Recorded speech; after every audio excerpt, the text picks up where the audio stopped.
Barabaraan loltoonni ishee garee lamaan wal qoodanii qaccee ibiddaa wal garafa adabbiin taane wal adaba yeroo yeroon fincala mootummaa irratti godhamu dhaga'ama. Lammiileen ishee godaana beelaa dhukkuboota addunyaarraa akka badanii himamu kooleeraa fi bookee busaan du'a.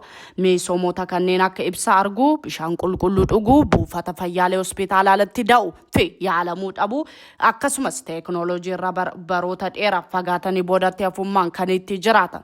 Faallaa kanaan bulchitoonni ishee cunqursitoota fi kolonessitoota ishee warra kaabaa waliin ta'anii qabeenya uumamaa ishee kan akka warqii, daayimandii, boba'aa fi kan lakkaa'amee hin dhumne baasaa gurguraa ardicha yoomsuu irra darbe. Dargaggoota baratanii fi sammuu kalaquu danda'an waarshaa keessa qacarsiisuuf beeksisa humna rakasaa qabna koottaa invest godhaa jedhu miidiyaalee kaayyoo propoogaandaaf qopha'e irratti lallabsiisaa oolu. Taateen ajaa'ibaa dabalataanis gaddisiisaa kun kan ta'u aardii rabbii eebbise uumamaan badhaase uume Afrikaadha.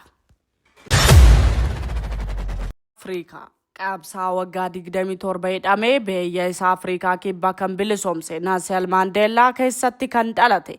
Afrikaa waggaa 40 ol nu rabbirraa fi allaa irra isiniif muudamne jechuun haala dinqisiisaan uummata gowwoomsuun kan mootii ta'anii bulchan Gaadaafii fi Haayila Sillaaseen kan biroos keessatti kan jiraatan. Afrikaa hooggana jaalatama Burkina Faasoo Toomas Sankaaraa kaayyoo biyya jijjiiru abdachiisaa qabaatee osoo taakuu takka hin tarkaanfatiin kan isa wajjin oolani maallaqaan gurguraman akka Yihudaa Kiristoosi ganeetti ganamee kan ajjeefame. Afrikaa nama kofalchiisa of tuulaa fi farra beekumsaa kan ta'e Mohammad Gaadaafiin kanaasaa akka gaamoo burji kaalifaa dheeratu itti taasisee dabalataanis ofiisaa miraa fi dhiibee sammuu akka waaqa ilaaluu kan rakkatu Haayila Sillaaseen Ingiliffa ciccitaan Atiroonosirraa nyaara guuraa ergaa ta'e akka keechisaa hin beekamu itti haasaa taasisedha.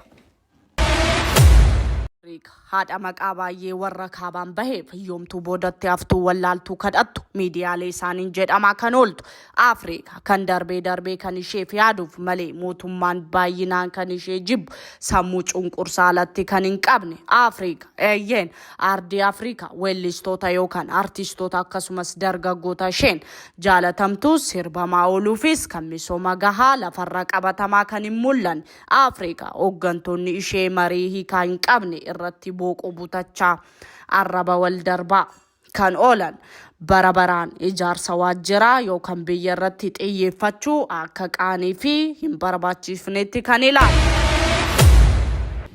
Afrikaa eeyyeen ardii Afrikaa uummanni fi quuqamtoonni ishee rakkoo kan siyaasaa nageenyaaf misoomaa ishee haasa'uu jaalatanii osoo hin taane argaa dhagaa darbuu waan hin feeneef.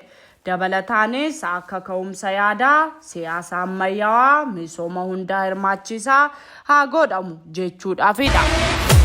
Kanan jedhu ardichi badhaadhaa ta'uusaa warqeen ta'ee boba'aan humna namaa ta'e lafa mijataa maaliif bulchitoota isheef itti mul'achuu dadhabe. Kanan jedhu maaliif ardii Afrikaa keessa misooma hunda fayyadu hirmaachisu maaliif sadarkaan diriirsuun dadhabame. Kanan jedhu hooggansi fi uummanni biyya tokko keessa jiraachaa hamma yoomitti jaduunummaan wal ilaalla. Maalumaafuu qophiin har'aa asirratti xumurameera. Nagaan nuuf tura.